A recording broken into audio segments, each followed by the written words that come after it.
Coffee. Oh, you have yours right there. Good Yes. morning, everyone. Good morning. Good morning. Good morning. We'll wait a few minutes for everyone to join us. Happy Veterans Day. Happy Veterans Day. Oh, yes. Someone's here. Yes. Good morning. Say good Hi, morning. Samantha. Let us know you're here. It is Startup Coffee Day. We're so excited. We have a wonderful guest. Good morning, Wendy. Hi, Wendy. I know, today's a great day. A great day on Startup Coffee. So excited for Wednesday. It's coffee. All right, guys, we're going to be starting in just a minute. We're going to let a few more people join. We know it's a holiday and people are probably sleeping in.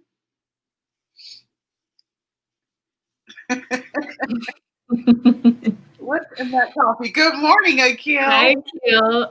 What's in my coffee? What is in your coffee? In my coffee. Clouds in my coffee this morning. It's Wednesday, guys. We're halfway through this week. Woo! Yes. We just met some really great entrepreneurs last night. We're feeling energized, ready to go. Yes. Okay, shall we get started, Sophia? Let's roll. All right. Good morning, everyone, and welcome to Startup Coffee. Startup Tucson is a nonprofit organization focusing on economic development and supporting entrepreneurs in this region. You can find us on our Startup Digital Guide. This is an ecosystem guide for anyone who's looking to get started and grow. There are 75 plus organizations listed on there with all of their programs and services. So be sure to check it out, especially as you're planning your end of year and looking ahead to the new year. Some of our upcoming events with Startup Tucson, we have Action Advising tomorrow. And Brenton Elmore is going to be giving some expert help on customer user experience and developing products. So if you are a Startup Tucson Network member, which is free, by the way, then you are able to access that.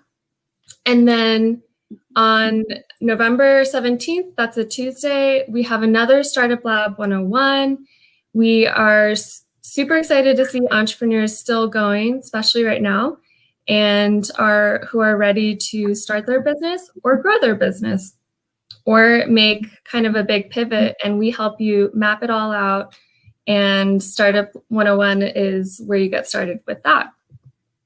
And then next week, we have so many events. It's action-packed with important conversations.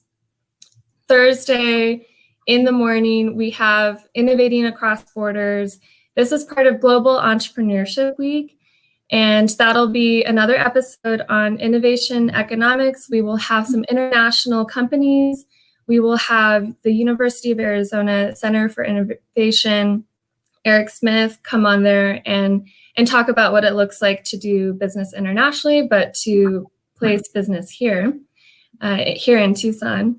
And then for the later in the day at around 4 o'clock, it's 4 to 5:30, we have the Black Business Town Hall. This is another conversation follow-up to the one that we had back in June. And we'll be focusing on where we're at, where we're going, and talking about what brings us hope and resilience and the collective action that happens here in Tucson. And then we have a startup food accelerator. You have seen it in the press for the grant that was just secured. We'll share more information about that and how food entrepreneurs and businesses can get involved in that and get the support that they need to focus more on what they're doing and less on, websites and the things that kind of can get in the way. So we're there for that, and that's all upcoming. Right now is the time to introduce yourself. I'm Sophia Gonzalez. I'm the engagement coordinator for Startup Tucson. So glad you're here. It really makes work so much more enjoyable with your presence. And I'll be passing it off to Kenesha Raymond, our program manager, who's introducing our very special guest speaker today, who has all of the stories and successes and maybe tips on what not to do. And so we'll be finding out more about that in just a second. Except for I want to quickly say it is our CEO's birthday. Happy birthday, Liz. We are super excited and appreciative to have you on our team and can't wait to see what's next with you and how you lead us. Go ahead, Kenesha. Perfect. Happy birthday, Liz. I want to bring in our guest today. His name is Nguyen, and Don makes these incredible knives. And he is a local Tucsonian.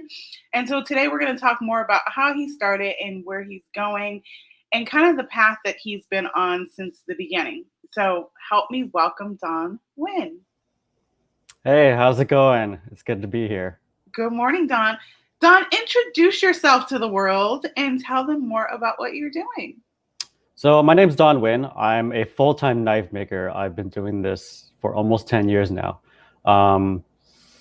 I started making knives in 2011, and the crazy story is back in the early college days, I didn't know what I wanted to do, and I was bouncing between chiropractics, biology, full-time music, theoretical physics, and all of those were just not for me. They were for other people. And so I was cooking at a friend's place, and basically I had to make curry with a dull knife, like a dull serrated knife, and I hated that so much. So I learned how to sharpen knives. I found knives on YouTube. I found like knife makers actually forging and making them, and I just decided, you know what, that's really cool. I want to do that for the rest of my life. So that's what I do. I love it. And I love that you were actually cooking something that put you to the point of making a knife. I totally would not have, I would have just bought another knife. Yeah. So tell us the why behind your business, because I know your story starts with making the curry, but there's so much more to your business. So what is the why behind your business? The why behind my business, in a nutshell, is basically just making a tool as best as I can and offering it to somebody who really loves cooking, who really wants to invest in something that will last them longer than their lifespan. Like, these are meant to last generations. And so I really wanted to make something that really spoke to people where, you know, like sometimes I'm browsing online and I see art and I'm like, that speaks to me, except instead of just an art piece where I get it and it speaks to me and I just kind of leave it there, it's something I can use and I can prepare food for people that I love. And it honestly makes the cooking experience more enjoyable. I like that the why is the end result. Like, it's not that just, okay, this is why I do it, but the why is kind of 360 for everyone. Yeah, it's kind of crazy. Like, when I have a knife and somebody buys it, the best thing ever is they're just explaining, it's like, oh, I used this on this crazy meal I made and everybody loved it. And then they saw the knife and then it just kind of goes from there. So it's full circle. I like that. Tell us about your early stages, where you started. You learned a little bit of knifing or what do you call it? Knife making? I just call it knife making, yeah.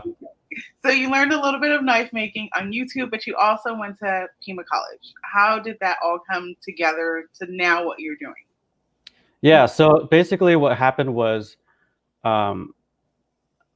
I decided from basically day one when I found out about knife making that I really wanted to pursue it as a full-time position for the rest of my life. And so the question was, well, how do I even make a knife? So I basically did all this internet homework, like Google, YouTube, internet forums. There's a lot of forums on knife making out there. And so I just spent basically a year on learning the whole entire process, like what is good info, what's bad info, because there's a lot of bad information out there. And then I needed to find a workspace to be able to actually start making these, because I couldn't just make it in my mom's kitchen or something like that. And at Pima, there were some machining and welding classes. I took a couple of those to get my feet wet. And at Pima West, there's a blacksmithing class, or there was. And basically, I just took that class, and it was an open workshop. I started learning how to make the knives there. The first knife I made, it took me 200 hours, and I documented the whole entire process on this kitchen knife forums. So yeah, like I said, there's a forum for everything. There's a kitchen knife forum out there. And when I was making that first knife, I documented my learning process, all of my mistakes, just everything that I was learning. And people followed it. People were just interested in this random guy learning how to make knives and then trying to make it into his career. And so I sold that first knife for like $190 to this guy in Florida. And I mean, back then I thought it was a lot of money, but it's not. Like, I spent so many hours on that knife, and he actually liked it so much that after he bought it, he ended up passing it around to like 20 other people around the country just so that they could try to use it. And that was the beginning. That was how I started making knives, and that was how I got my name at least established. And that brings me to my next question, because you've established a name kind of worldwide throughout because you sold that first knife, but you're kind of a household name here in Tucson. So how did you start to, I know it's weird, huh? But you are a household name here in Tucson. People know who you are. They know what you do. So how did you kind of break into the industry here in Tucson and become a household name because you're on magazines and things like that? So how did you get into this industry here, local? It actually didn't happen until I think many years after I was making knives part-time in college for a few years. So I think it was maybe 4 or 5 years ago. I knew of Jackie Tran, who was a photographer and editor at Tucson Foodie. I knew of him because we actually went to middle school. We didn't know each other back then, but I knew of him. And somehow through like Instagram or something, we kind of like connected, and he was like, hey, we should take some photos and do a little thing on you on Tucson Foodie. And so that was how it all began. Like, once they had that article, chefs and other people started adding me on Facebook. And the interesting thing is, in most cities, the food industry is not tight. They're very competitive, and a lot of the other restaurants don't interact with each other. Tucson is like the exact opposite, where one guy will know everybody and they're just all friends. And so once that first article came out on Tucson Foodie and people started adding me as friends on Facebook, basically word of mouth spread. Like, everybody was talking about this random guy in the desert making kitchen knives. And then there were just a few events where they did, like Tucson Knife Fight was a big event where it was basically a bracket competition for chefs. And just through events like that, people started catching on to who I was and what I was doing. And yeah, I just became friends with all of them. I like that you met one and it kind of trickled down to the others, because everyone here is so nice. So it does help when you have like a network of people that can introduce you, which brings me to your marketing. Your marketing has not been something you're throwing money behind. You don't have like a crazy strategy where you're hiring people. How have you continued to market? Because there is no knives on sale anywhere. I have checked. How do you continue to push that and market your business throughout, especially COVID time? So when I was first starting, I didn't actually do a lot of marketing. It was just like posting on forums, and I did a little bit of Facebook stuff. And I didn't have like an Instagram until I graduated college. I didn't have a smartphone. I didn't even know what Instagram was until like it was well established. And so when I first started Instagram, I saw other knife makers on there. I saw people buying knives. I saw cooks and stuff. And I just kind of wanted to share what I was doing and show my process. I think that was the most important part for me. It was like, this is a whole journey for me. It's not just a guy that's just making knives and offering the product. This is my life, and I'm just going to say, learning the business part was the hardest part of all of this. Like, at first I was like, I know how to make a knife. How hard could it be? Like, I could probably make this happen. And I was like, oh my God, this is so hard. And I feel like a lot of people don't know that. And so with my Instagram, I was trying to be very honest about everything, my learning process, how to make the knives, tips on using knives, like what makes a good knife, and just being very honest and transparent. And that has really, I think, paid off, because a lot of the customers that I have really resonate with the things that I go through and my philosophy in making them and my philosophy in life and business. So that's just kind of what I've been doing.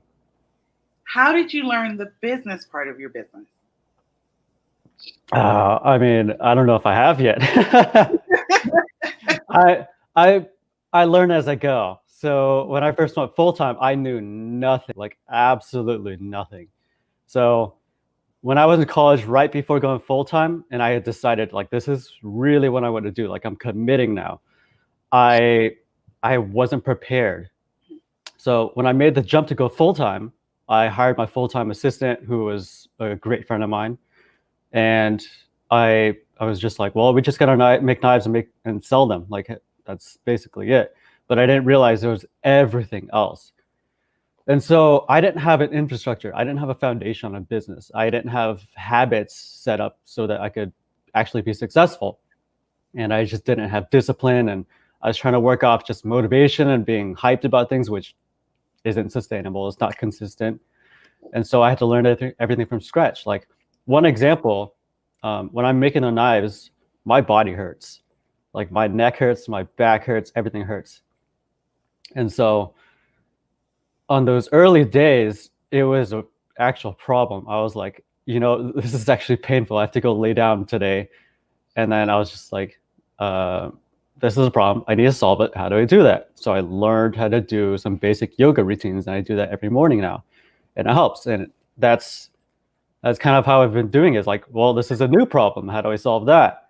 And so I build routines and habits to fix that problem. And it's just been 4 years of that now. So you've been in business for the last 4 years.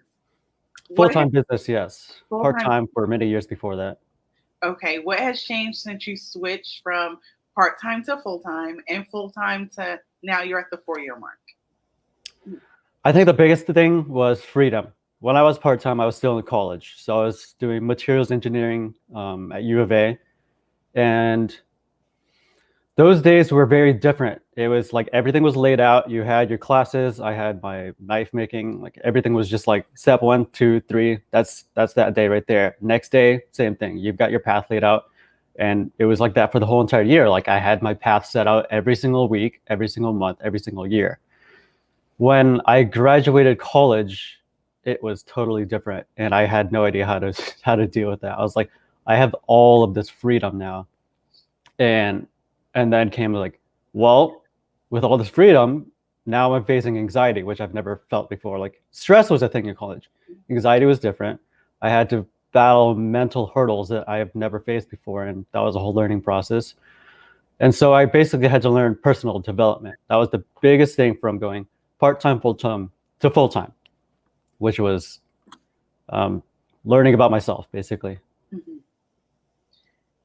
Personal development in the entrepreneur sense is probably different than anyone who works a 9 to 5.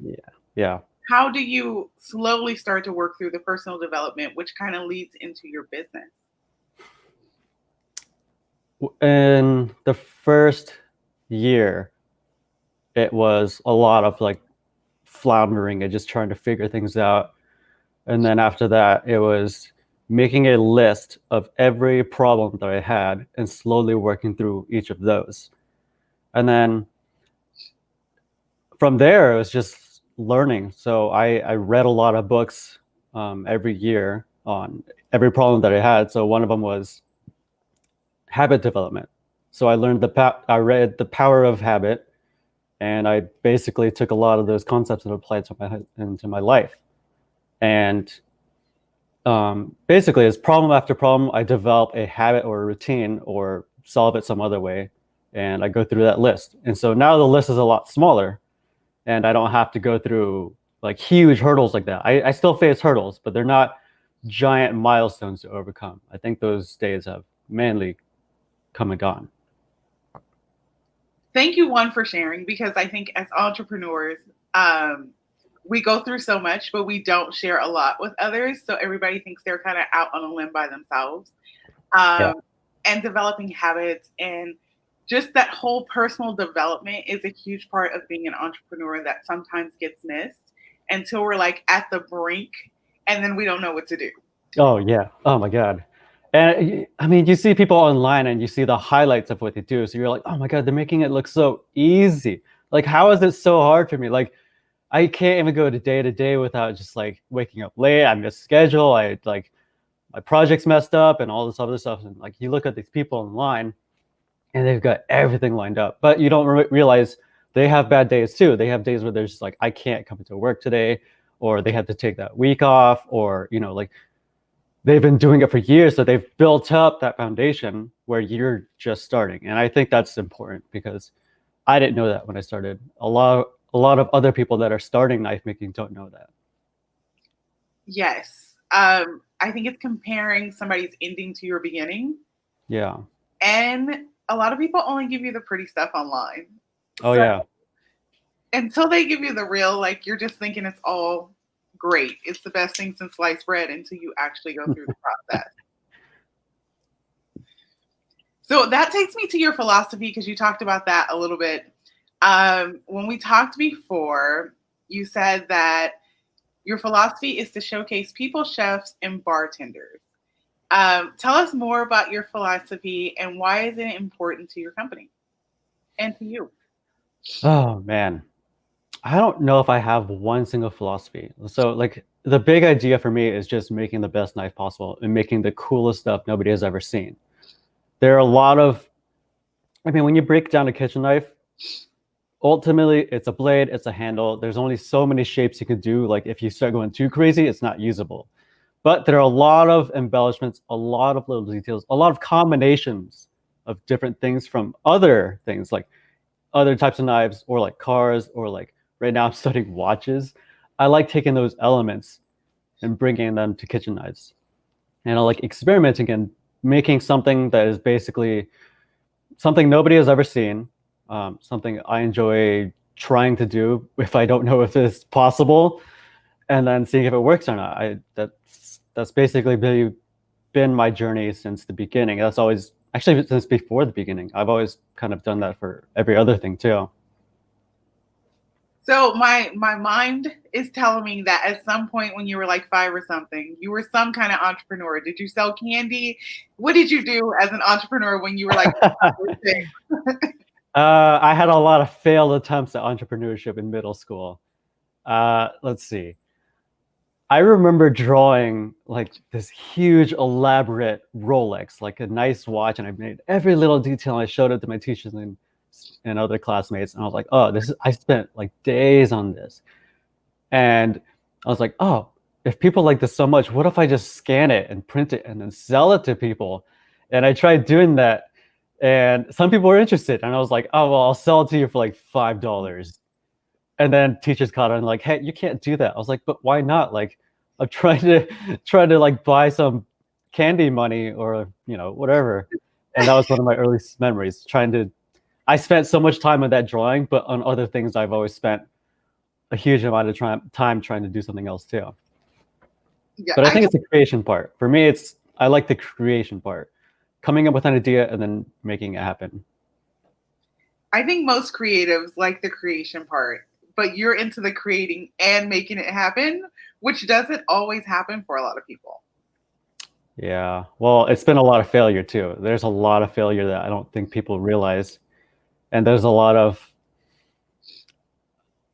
I don't know. I like to take things slow too. I like to take my time and make sure that I have an idea that can be possible. And then I work through the process of making that happen. So like, I don't just have crazy ideas and just kind of jump into it. Like I have at least some foundation and I have some idea that it could possibly work. But I mean, a lot of my ideas are crazy too. I think that failure is only what you define as failure. Mm-hmm. But like you've kept going. So I don't think like even with what you call as a failure, like it's pushed you into designing these beautiful knives that you're selling for $190. Yeah, I don't even consider it failure. I think it's just learning and it's context. For me, context is everything. And there have been a lot of projects where I picked up and I had these grand ideas. And I was just like, well, if I learn this, I can embellish these knives and sell them for $1 million as something. And then I realized, like, you know what, this sucks. I don't like actually learning this. This is so hard and it's not what I want to do. I'm spending too much time on it. And through that moment right there, I just realized, like, this is how much time this takes. And for me, that's not worth it. Then I know the value in that personally for me. And if I try to do other things related to that, I have that context. And I think that's very important. Perfect. We're going to, guys, start dropping questions in the chat. I see a couple. We're going to come back to questions in just a minute. I want to talk about your race car driving career. Okay. Let's talk about it. How did it start? Where is it going? What are you doing? All the things.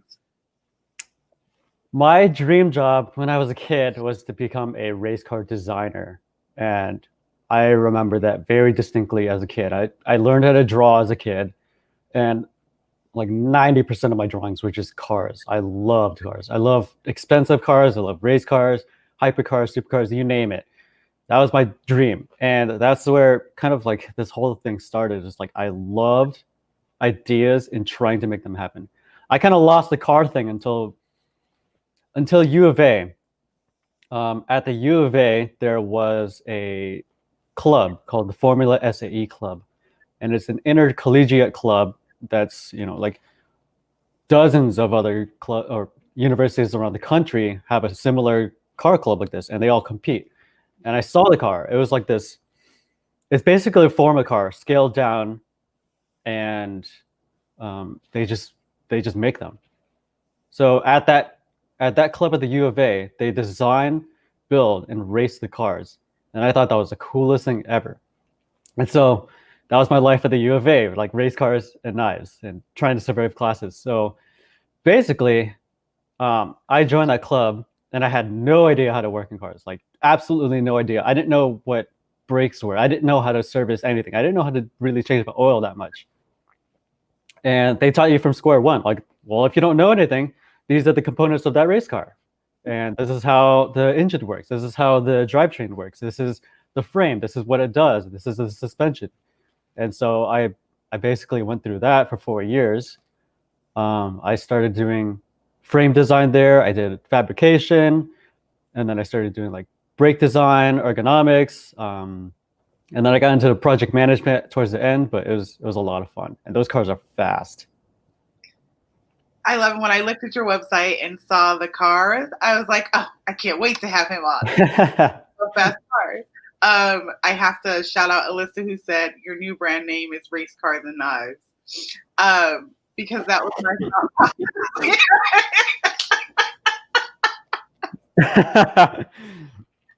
I love it. Race Cars and Knives, making a podcast, a show, something. Add it in there. Well, guys, we're going to start taking questions. Bring Sophia back in. See if she has any questions for you. Add her to the stream. Oh, that was really good. So good. That band name.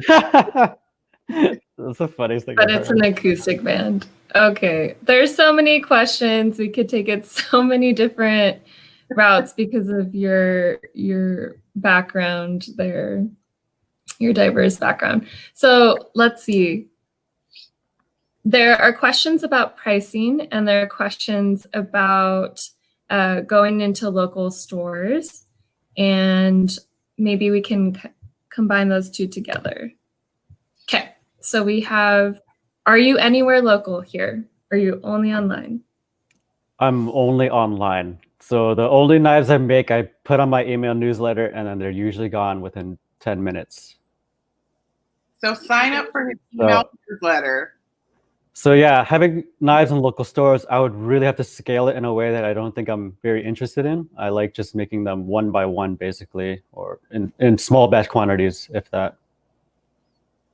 Mm-hmm. All right, and then a question on pricing. How did you start at 190 and then now for thousands each? Oh yeah. So those first knives I sold, let's see, I remember the pricing. First one was $190, second one was $220, and then it kind of just went a little bit higher and a little bit higher from there. There was a point where by the end of my college days, when I was, I think, what was it? 2011, 5 years in. When I was 5 years in doing it part-time, I was selling knives for around $600 to $700. And that was just a very slow, continuous growth throughout the years. So for 5 years, I just kind of increased pricing on all of them, just very gradually. But going full-time, I was like, I'm still spending about the same amount of time on each one because I would have thought getting better, you get faster, but getting better, you just get more nitpicky and you spend more time on details. So I was like, well, I'm still spending the same amount of time or more on these knives. I have a full-time assistant. I'm now getting a new place. I need to make some more money. And so basically to make the big jumps in price, I can't just double the price and then expect my current clientele to pay up that same amount of money. I have to basically build up demand. And so I was taking on projects that were really challenging to me. So every year I was taking on projects that were really difficult and kind of like showcase projects. So like when I was done, I would send it to a pro photographer. I would submit it for like submissions into a magazine, like knife magazines and stuff like that. And I would just try to make the best work that I could. And every single one of those knives gets a little bit viral. And I think that's important. Like other knife makers see what you're doing, see the effort you're making. And then when they see the final product, they get inspired. And then they share it. They're like, oh man, Don made this crazy thing. And he's, like all this other stuff. So every single knife that I make like that is one step further to the increasing demand. And so once I do that enough, I build trust with clientele and I expand my audience more. And so once you have a reputation of taking on projects like that and you build the trust, like this guy can take on crazy projects and actually execute on them, then I can start increasing prices. So every one of those milestone projects, I would price it as uncomfortable as possible, but still maybe within reason for that somebody could buy it. And that's how it happened. So I just took on crazy projects, got very uncomfortable and priced them at something that I wasn't sure somebody was going to buy it at. Mm-hmm. Mm-hmm. That's a I feel like go ahead. I feel like a lot of what you've been talking about is, I make knives because I want to. I do this design because I want to. But then I'm still getting little traces of you're not just making willy-nilly decisions. Everything's kind of calculated. It's kind of dialed in. Maybe you could share a little bit about your decision-making process as yourself, a creative, someone who's really in tune, but then also someone who is listening to business advice or maybe pieces of information you're picking up at the knife making conferences you go to or trade shows. Mm-hmm. It's always changing. And I think my problem is I get distracted very easily and I have too many ideas, too many directions I want to go, and I have to prioritize. So I don't think my issue is having directions. I don't think it's like, what direction should I, well, actually that is a question. It's not the sense of what direction should I take as in like, I don't know where to go.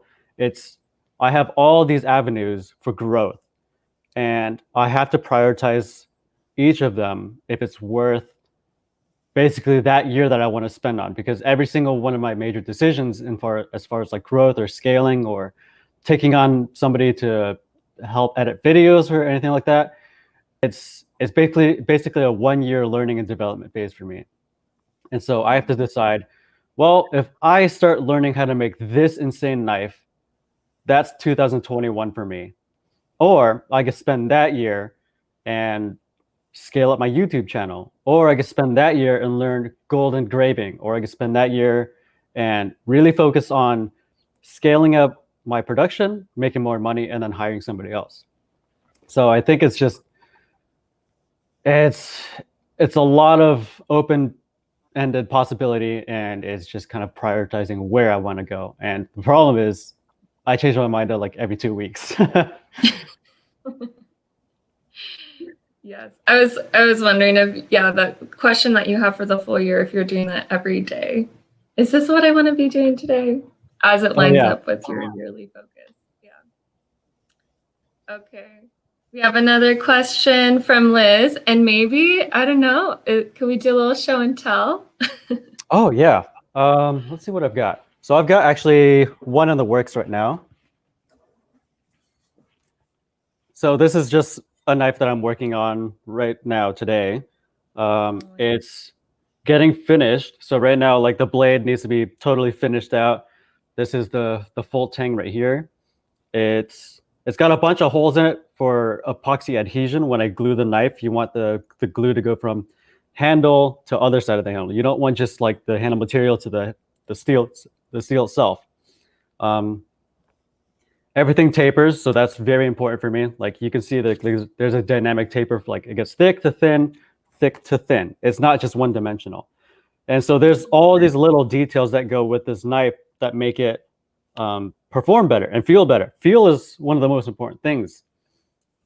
It's one thing to have a knife that looks good and cuts good, but like when you start selling at a very high price point, I think the most important thing, or one of the most important things is first impression. So like when they pick it up, they should be like, oh, that's not what I expected, like in a very good way. You don't want them to be like, oh, that's not what I expected. Like that's a bad reaction.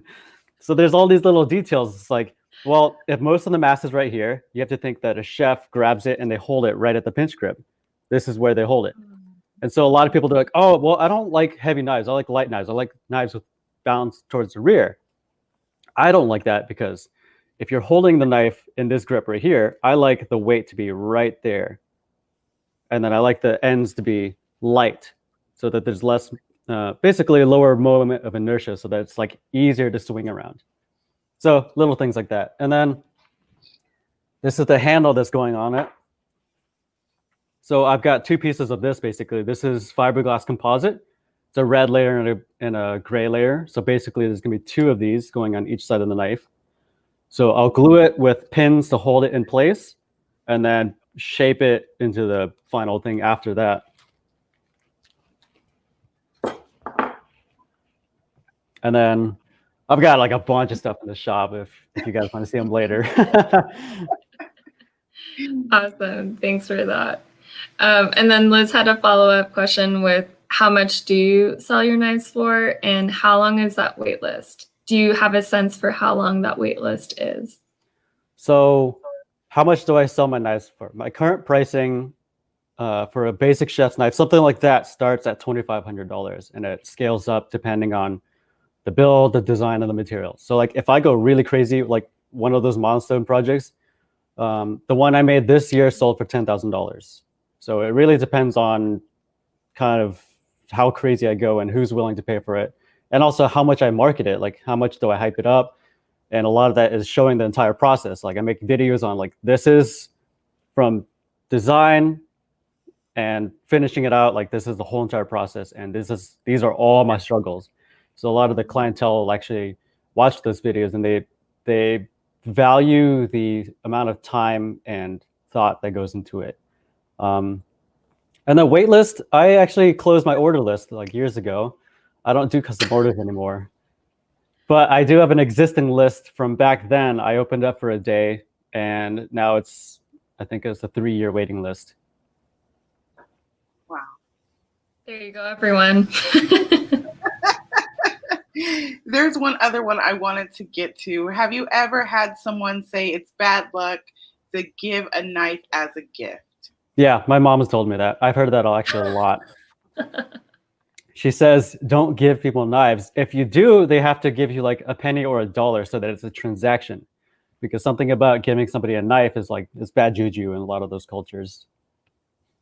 I'm going to remember that. Sophia, don't buy me a knife. Well, I'll just ask for a penny. Okay. Yeah, that works.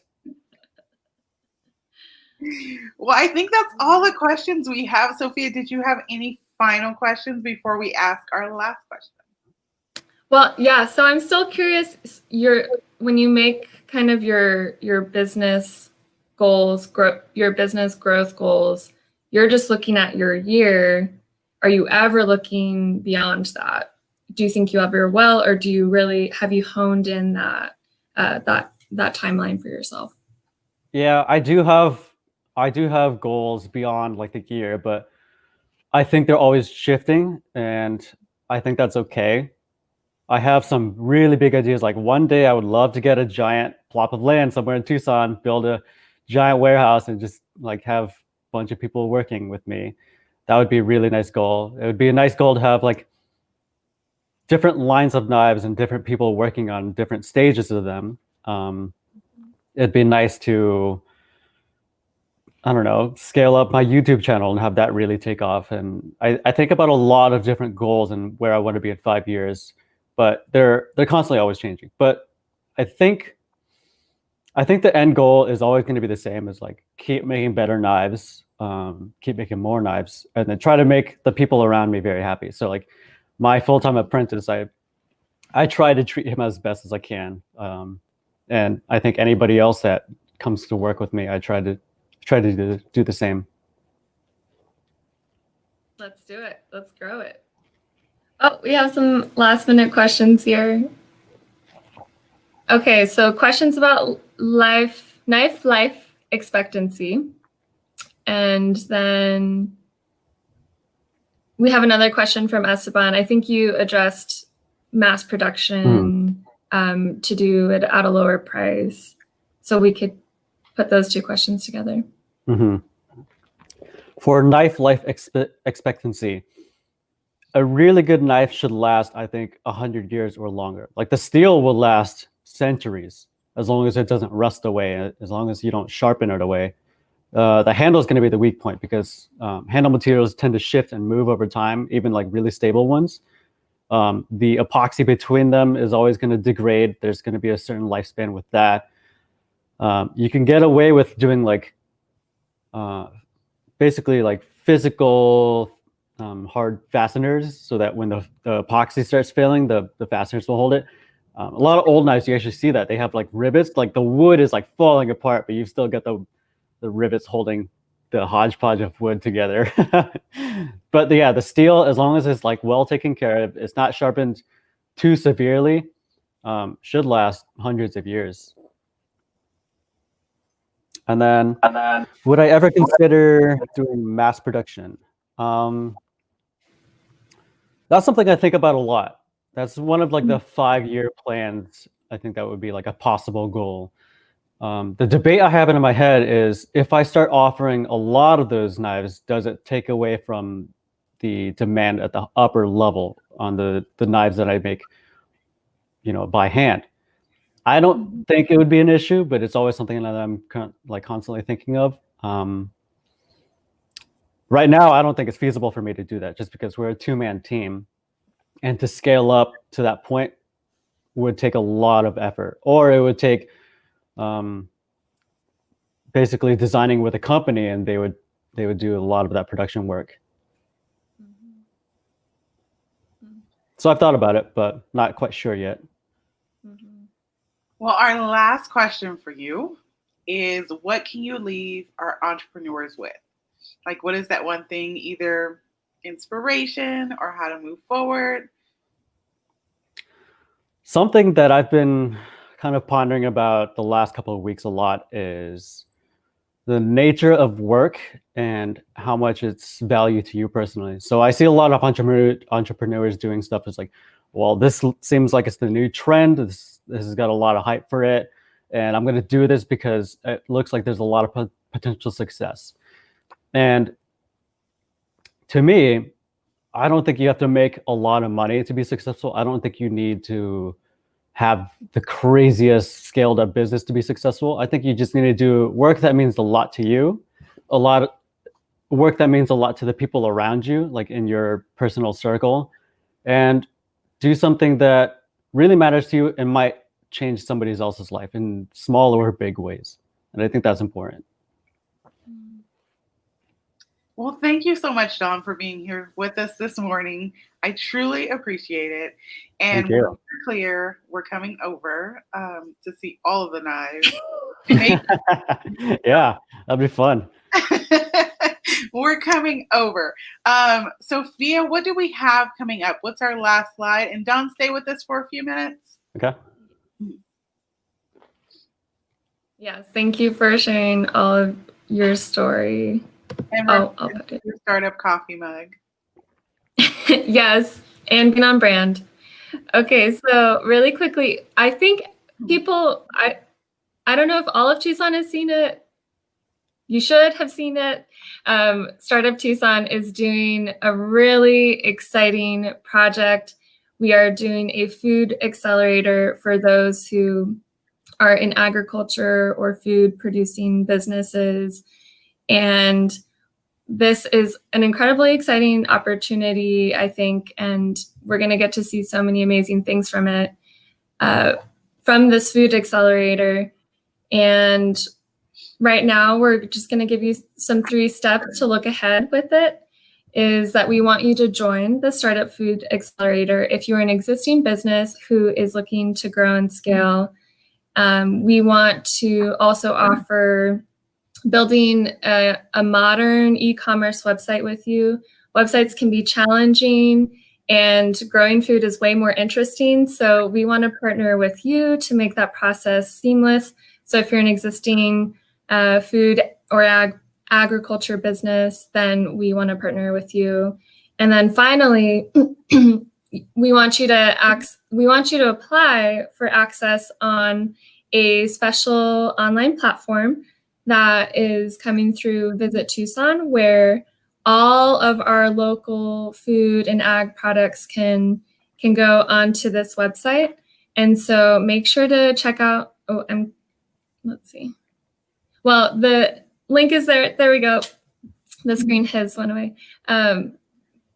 Go onto the website, check it out, and apply. Sign up for more information. It's startuptucson.com/startupfoodaccelerator.